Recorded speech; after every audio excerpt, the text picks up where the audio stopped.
find you're struggling with self-doubt and the inability to make decisions and have the inner confidence and certainty to be able to do it? I had a lot of self-doubt. Many people are the same. I'm Annette Dubois, and here I'm going to share with you how to overcome self-doubt and gain more self-certainty. Cool. So why is it that we have generally so much self-doubt when it comes to things in life, whether it's family or work, or maybe making wider and bigger decisions? If you think about the self-doubt that you have had at times, you'll probably find your mind is very turbulent. So it becomes very easy to distort the situation or see the real situation as it is. Panic! We mustn't panic! I call it being stuck in a disaster movie effect. Almost like all these terrible things are going to happen at once.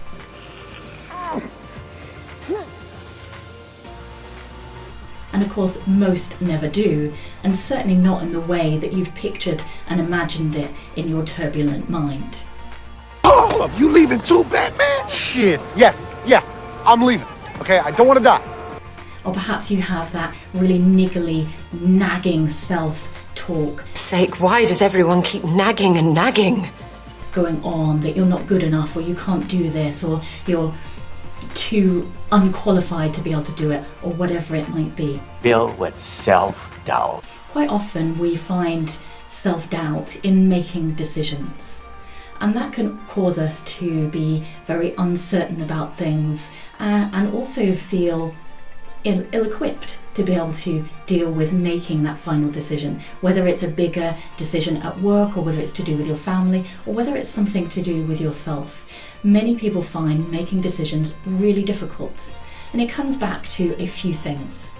First of all, having the inner confidence to be able to make that decision, but also to have certainty in the decision or the information in order to make that decision.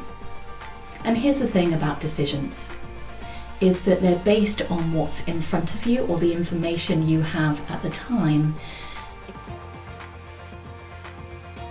If you had a different information and different time, you may make a different decision. But making decisions has to have certainty and inner confidence and the ability to actually make it. It's almost like that final thing. And that's where often people will revert back to sort of not minding or asking someone else to choose, because they don't have the inner confidence to make that final decision. I'm going to make a decision. Now, of course, self-doubts don't just relate to decisions. They often relate to whether that's a promotion at work or a pay rise or something to do with family. We often have lots of self-doubts, even within our own ability. Often hearing that very negative voice of we're not good enough, we can't do it, all the negative things that keep us stuck from being pushed forward into being who we really deserve to be. I knew exactly what I needed to do. It wasn't writing. So often we get stuck in this cycle of indecision, which then only leads to dissatisfaction, or perhaps that we become disgruntled or annoyed or angry because we've caused somebody else to make the decision and we're not actually happy with it, although we couldn't make the decision in the first place, and it goes round and round in a cycle, feeling very dissatisfied and upset with ourselves. You may well have had it yourself. Something has happened, you come away from that situation and you think, I wish I'd, or if only I'd, ... If only I'd known. And that only causes extra dissatisfaction and that whole negative cycle to continue. Of course, some doubts and hesitancy is really important. It keeps us safe and alive and making the right kind of decisions when appropriate. So some doubts and hesitancy are really useful.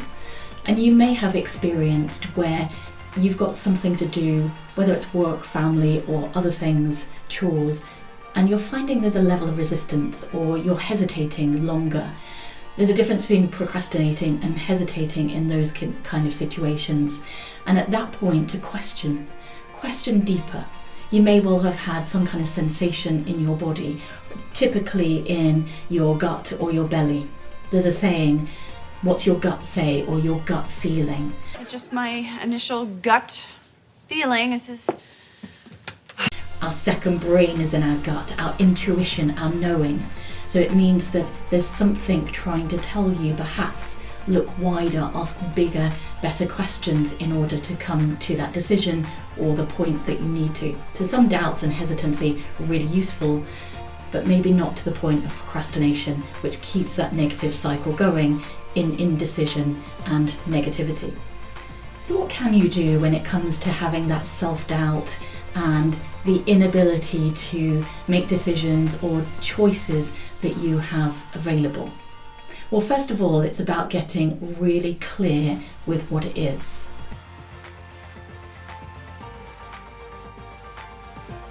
In his book, 7 Habits of Highly Effective People, Stephen Covey gave the point of begin with the end in mind.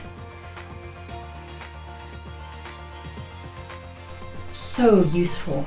And what this really means is that we have a goal or an outcome that we want out of this situation. And the clearer we get with this, the more inner confidence and clarity and courage starts to build inside us. We become more determined in our ability to overcome this self-doubt or whatever it is that we're going through. So you begin with the end in mind, so you have a clear outcome or goal. Then you rewind back to say, okay, I need to do this step, or I need to speak to this person, or I need to do this and that in order to achieve the goal, or perhaps get more clear in the decision or the choice or whatever it is that you've got that self-doubt about. Focus.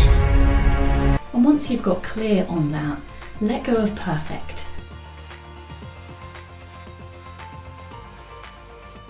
Things aren't perfect. Think about progress rather than perfection. So think about taking each step as a step towards clarity and inner certainty and confidence. Confidence comes from doing the things that we feel uncomfortable with first. They become more comfortable, and of course it gains our confidence and our competence in certain areas. And then also what's helpful is to look beyond that thing that is causing you self-doubt. Whether it's a work situation, a difficult conversation you've got to have with somebody, or a family situation that has arisen, look beyond it. You've got your begin with the end in mind, so you've got your goal, but then look beyond it. What is it going to give you by making this decision, having this conversation, and really pushing through this level of self-doubt to self-certainty? And it reminds me that I've ridden horses for many years, since I was about 6, so yes, many years. And when I was learning to jump jumps, I would often fall off. Many injuries over my years. But then I had a really helpful riding instructor who shared with me that don't look at the jump you're jumping, look beyond it. And you know what? I started to improve. Because I wasn't so focused on, oh my goodness, this jump. I was thinking about the next thing and the next thing. So when it comes to making decisions or that area of self-doubt that you have, don't look at the thing, look beyond it. What's it going to give you? How's it going to help you? And then go do it. So thanks for watching. I hope you found this helpful. Leave comments in the comments box, and remember to like, share, and if you haven't already, subscribe.